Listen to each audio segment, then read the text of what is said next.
Great energy in the building with the players here. I will say this, it's a voluntary program. And I want to be a better of a leader to these guys. Like, it's pretty cool, but I'm pretty excited, man. Like, even just how I feel, they always say, like, your prime years, but I really feel like, this is the best I felt my whole time being here.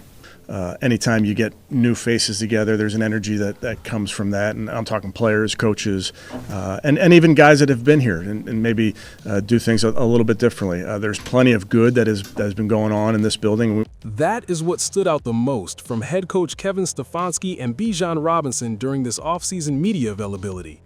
It was not just the usual April talk about energy, fresh starts, and guys being excited to be back. It felt more serious than that. It felt like a team that knows last season was not good enough, knows the outside noise is getting louder, and knows this next chapter is going to define a lot of careers. And when a head coach starts talking about accountability, player-driven culture, competition, and foundational knowledge all in the same breath, you already know this is not some relaxed spring storyline. This is a reset with pressure attached to it. The first thing that jumped out from Stefanski was how careful he was with every word. He kept going back to the same point over and over. It is a voluntary program. He was not trying to put anybody on blast. He was not trying to name names, and he was not trying to turn attendance into a daily drama cycle. But even with all that, you could still feel what he was really saying. He wants guys there. He wants the building full. He wants those practice fields to mean something again. He even said the building feels empty when the players are not in it, and that tells you how much this early part of the offseason matters to him. Coaches always say football is built in phases, but this sounded like a guy who believes the tone of the whole season can quietly be set right now. So was it James Harris Jr.'s decision? I don't want to get into the specifics of that, but it's every player's decision that I respect. Here's the part nobody's talking about. Stefanski was not just discussing attendance. He was talking about control.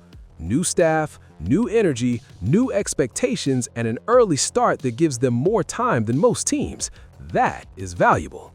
In the NFL, time is everything. You do not get many extra weeks to install a system, figure out who is serious, identify leaders, and start teaching details.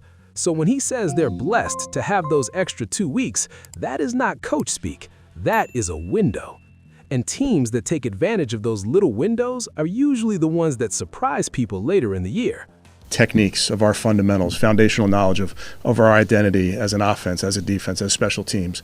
So I'd say a lot of the offseason program is about building a strong foundation.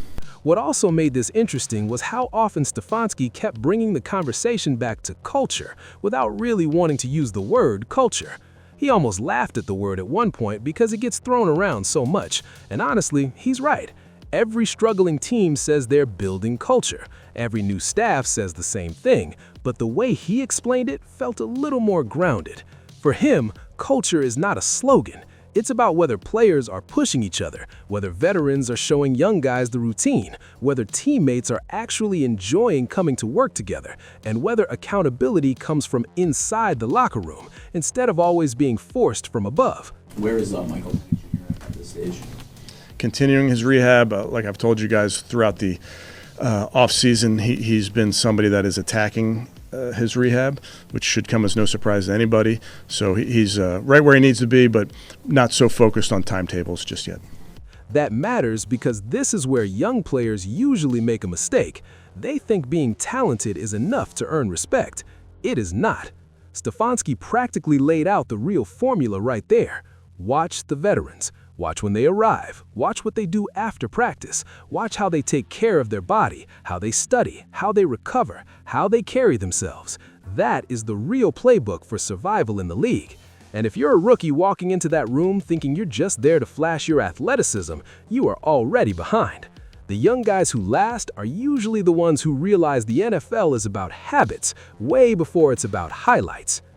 Anytime you get new faces together, there's an energy that comes from that. And I'm talking players, coaches, and even guys that have been here and maybe do things a little bit differently. There's plenty of good that has been going on in this building. We want to continue those things, but there's plenty that we also want to do it in a way that is maybe a little bit different.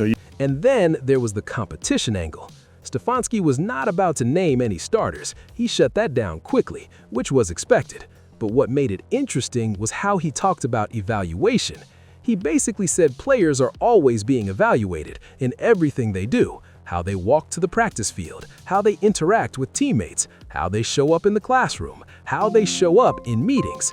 That is the kind of line fans should pay attention to, because it tells you the depth chart is already being shaped long before training camp officially starts. It may not be finalized, but impressions are already being made right now, every single day.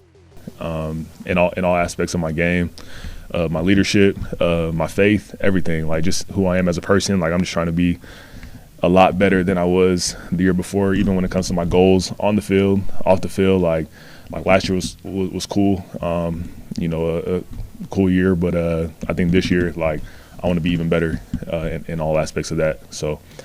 This is where it gets dangerous, because teams like this can go one of two ways very quickly. Either the competition builds the roster and sharpens the edge of the whole team, or it creates uncertainty that spreads into every position room. Stefanski is clearly trying to make sure it's the first one. He kept emphasizing that this is professional football, that fighting for jobs is normal, and that competition is part of the business. That sounds simple, but it's actually important, because if a team starts getting emotional about roles instead of earning them, the whole thing can fall apart before September even arrives. Another thing worth noticing is how much Stefanski talked about being nimble. He said it when the discussion moved toward roster building in the draft. He made it clear that yes, they want to run the football and stop the run, but they can't be so rigid that every decision becomes predictable. That's smart. The NFL changes too fast for teams to build with tunnel vision, and with only a handful of picks, every move matters more. Stefanski tried to frame it positively by saying 5 picks can still mean 5 good players, and that tells you this staff is not going into draft season acting sorry for itself. They're trying to sell confidence, and honestly, they need to. Would you like to see him come back if he can come back? I know it's not up to him necessarily, but would you like to see him stay with us? I mean, yeah, man. I mean, he's my teammate. I know everybody. They have a plan. The coaches have a plan and everything. But I know if he does come back, or if he's here in this building, I'm gonna make sure that he's, all the way focused, all the way ready to go. Now, let's bring Bijan Robinson into this, because his media session added a totally different flavor to the story. Stefanski sounded like the architect trying to draw the blueprint. Bijan sounded like the star player who can actually bring it to life. And the biggest thing from Bijan was simple. He feels better than ever. That's a scary sentence if you're an opposing defense. Year 4, more comfortable, more confident, better leadership mindset, more command of the room, and still hungry enough to say last season was not good enough. That's exactly what you want to hear from a player entering their prime. Bijan did not come off like somebody satisfied with the numbers either, and that was huge. He admitted last year was cool, but he kept going back to the idea that the team did not accomplish what it wanted. That kind of answer tells you a lot about how he sees himself. He's not chasing social media praise or stat sheet applause. He knows people can talk about all-purpose yards and rankings all day, but if the team comes up short, it still feels incomplete. That mindset is what separates good players from franchise centerpiece players. One puts up production, the other starts thinking about legacy. I think accountability is something that can come from player to player, can go coach to player, can go player to coach, coach to coach. I think all of us should do our jobs in holding each other accountable. This program that we're in right now is a voluntary program. Here's the part nobody's talking about. Bijan is becoming more than just a running back. He is becoming one of the emotional centerpieces of the locker room. You could hear it in the way he talked about helping new teammates get comfortable, showing them around the building, eating dinner with them, and trying to make sure they settle in fast. That stuff sounds small until you realize that's how player-driven teams are actually built, not through press conference lines, but by guys who take ownership of the room without making a big show of it. He also gave one of the most honest answers of the whole availability when he talked about leadership. He admitted he's not naturally a loud rah-rah guy, but he leads by example and will pull guys aside when needed. That feels real. Not every leader has to be a screamer. Some of the best locker room voices are the guys who speak less, but when they do speak, everyone listens. And it sounds like Bijan is stepping into that phase now, especially with more new faces coming in and more pressure on the offense to become explosive. Identifying those veterans for young players, identifying those veterans that have perfected their process, have stuck around because they do the right thing. And, what time do they get in the building? What do they do when they get in the building? What do they do when the horn goes off and practice is over? Where do they go, and what are the things they're working on, their body, working on the playbook, whatever it may be. So this is where young players usually make a mistake. They think confidence means talking big. Bijan's version of confidence is much more dangerous. He is talking about mastering the playbook, cleaning up ball security, getting better in pass protection, sharpening route detail, and learning every level of the run game. That is the scary version of confidence because it is tied to preparation. A player who believes in himself and still thinks he has not scratched the surface yet is exactly the kind of guy that turns good systems into elite ones. And speaking of explosiveness, that was one of the clearest themes from Bijan's comments.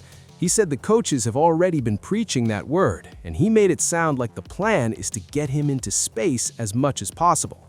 That should excite fans, because space is where players like him become a nightmare. Once he is isolated one-on-one, that is when his instincts burst and creativity take over.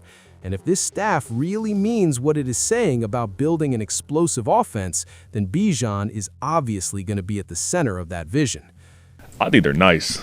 I went on social media to kind of look at like what some people were saying, and I know there's obviously going to be negative stuff, but a couple of days passed, and they were like, I'm actually rocking with it. Like they actually like them. But I love the red uniforms. I love the red numbers and the white uniforms. I think we'll style that like super nice. He also talked about Bijan Robinson in a way that makes the backfield situation really interesting. You could tell he sees the value in having another physical runner next to him, somebody who brings power, presence, and a different kind of punishment to defenses. That kind of 1-2 punch matters in today's NFL more than people admit. Everyone wants to talk about quarterbacks and wide receivers, and fair enough, that is where the headlines live. But when you have one runner who can wear a defense down and another who can attack tired legs in space, that can change the whole rhythm of a game. This is where it gets dangerous, because if that run game really clicks, everything else opens up. Stefanski already made it clear that he and the front office want a team that can run the football and stop the run. Bijan is talking about explosiveness. Add those together and you start to see the blueprint. This team does not want to be finesse only. It wants to be balanced, physical, and still dangerous in space. That combination is how teams become a problem late in the year, especially when weather turns ugly and games start feeling heavier. Bijan also gave a subtle but important answer when he talked about multiple quarterbacks. He basically said he has lived through quarterback competitions his whole football life. So for him, the key is that whoever wins the job needs the support of the offense around him. That was a veteran answer. No drama, no taking sides, no adding pressure. Just do your part, help the quarterback settle in, and make the offense work. That kind of maturity matters because quarterback rooms can get weird fast if the team around them starts leaning too hard one way or the other. And while this press conference was mainly about off-season workouts, it also quietly tied into bigger NFL themes. Around the league, we are seeing the same pattern everywhere. Teams are obsessed with identity right now. The Dolphins are trying to figure out who they are after major roster changes. The Bills are trying to rebuild their defensive front so they don't get pushed around again. The Browns, or at least this version of the team we just heard from, sound like they are trying to become tougher, cleaner, and more internally driven. That is not flashy, but that is often how serious teams talk in April. Stefanski's comments about veterans were especially strong in that context. He said there is great value in having experienced guys around because they show the young players how this thing works day by day. That is so important when you are trying to reset a program. Coaches can say whatever they want in meetings, but if the veterans in the building are not reinforcing it, the message dies fast. If they are reinforcing it, then suddenly the standard becomes real. That is why his comments about leadership councils and player-driven culture matter more than they might sound at first. Another underrated part of this whole availability was how both men talked about details. Stefanski kept using words like foundation, technique, fundamentals, structure, communication, and teaching. Bijan kept using words like playbook, detail, intention, ball security, route running, and versatility. That is not accidental. That tells you what this whole offseason is really about. They are not trying to sell a miracle turnaround. They are trying to sell a process. And whether fans love that or hate that, it's still a much healthier sign than empty hype. Now, does that guarantee anything? Of course not.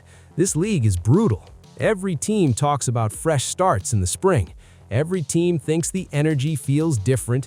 Every player says he feels the best he ever has. But sometimes you can tell when a team's messaging feels forced, and this did not feel forced. It felt like a group that actually knows exactly what went wrong before and is trying to correct it with discipline instead of denial. And that brings us to the legacy part of this whole thing, because that's where this gets really interesting. Stefanski is not just coaching for wins anymore. He's coaching for the story of who he is as a head coach. Is he the guy who can build a resilient, accountable, physical team out of chaos and change? Or is he another coach who talks about standards until the season starts and reality punches the whole thing in the face? That is the real question hanging over every word he says right now. For Bijan, it's even bigger in a different way. He's entering the stage of his career where talent is no longer the conversation. Everyone already knows he has talent. Now it's about whether he becomes one of those names people talk about as just exciting or one of those names people talk about as era-defining. The great ones don't just produce, they reshape the identity of the franchise around them. And the way he's talking right now about leadership, details, explosiveness, and team goals, he sounds like somebody who wants that level of responsibility. So when you put this whole media availability together, this is what it really sounded like. Stefanski is trying to build the structure. Bijan is trying to embody the tone. The coaches want accountability. The players want urgency. The team wants to run the ball, stop the run, and become explosive without losing toughness.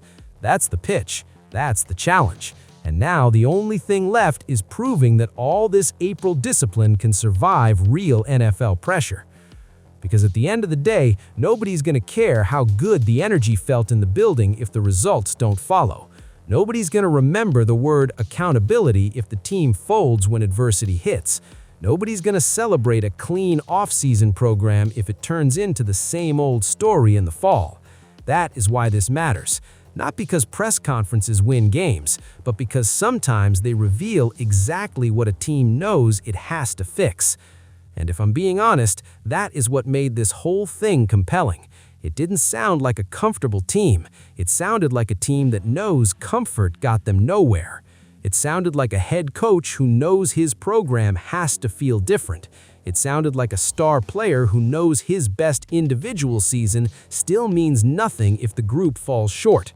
And that is why this off-season program suddenly feels bigger than people think. So now the debate starts. Is this the sound of a serious turnaround being built the right way? Or is this just another NFL team saying all the right things in April before reality exposes the cracks? Because one thing is certain, if this season goes wrong, every one of these quotes is going to come back and hit even harder. But if it goes right, this might be the moment people look back on and say the shift started here, when the coach demanded standards, the star embraced leadership, and the whole building finally decided excuses were over.